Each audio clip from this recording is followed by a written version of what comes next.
Right, next we move on to the stories. Now this is the consecutive narratives which I mentioned earlier. It begins with the story of Nuh and his people.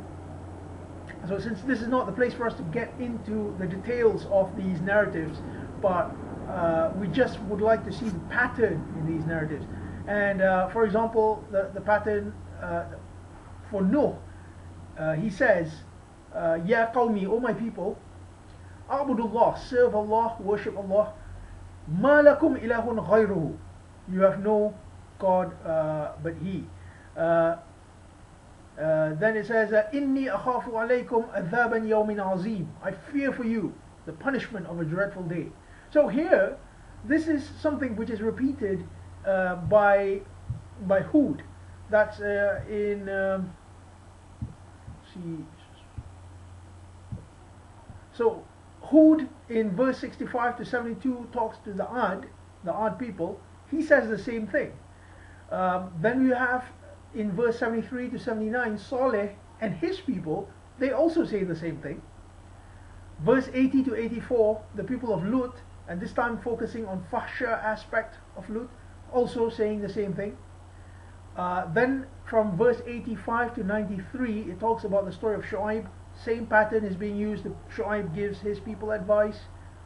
Then finally, a summation of these stories, basically how God sends people, messengers to the systems, is mentioned in verse 94 till 102.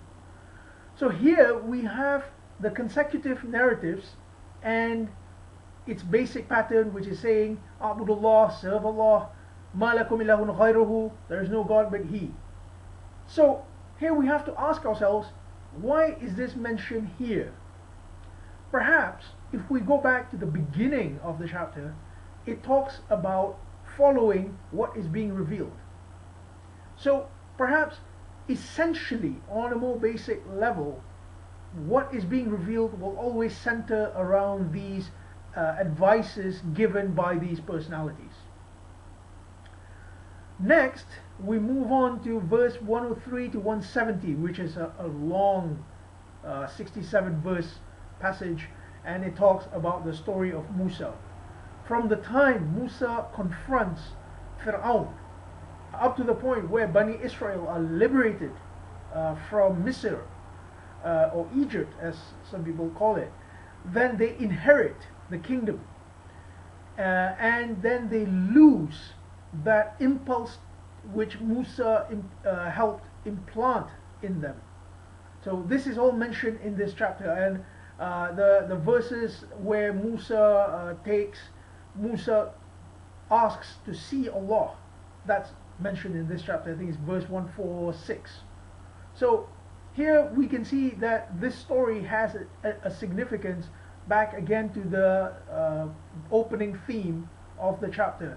So the kitab will always focus around these themes about liberation, the fight against oppression, and finally, after that impulse is finished, again the descent into error. So now we come to the closing passage, and again the children of Adam is mentioned. So this surah, if you want to rename this surah, you could call it Surah Adam, and it would be accurate, because this is almost entirely about Adam and the children of Adam. So from verse 171 to verse 198, it talks about the children of Adam and the children of Adam's plight in the world, how they can overcome this and attain that Jannah. Now we come to the end, which is verse 199 to 206. And verse 199 to 206, I think, sums up the passage, or rather, it moves the passage from the theory into the practical aspect of the passage. Let's have a look. It says, it first starts with khudh al-af, hold on to forgiveness. Wa'mur bil ma'ruf, command what is recognized. Right? And then it says, if a suggestion from shaitan assails your mind, seek refuge with Allah. Those who fear Allah, when shaitan assaults them, they bring Allah to the forefront or vivify Allah. Then they will see, right? So then it tells us about following signs.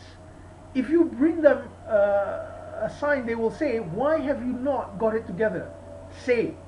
So it's telling you to say now, I follow what is revealed to me from my Lord.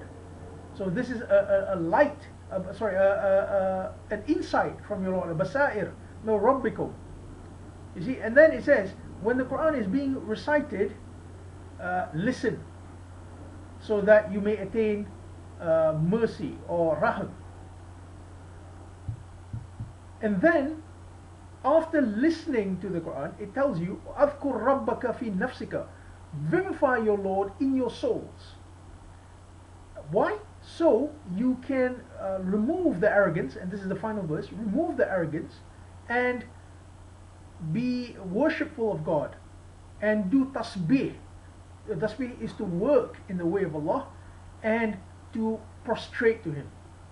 So you can see that after all these narratives, after the advice, the theory given, now it comes to the practice. The practice is when the signs come to you, listen, read the Quran. When the Quran is being read, listen, and then bring Allah to the forefront.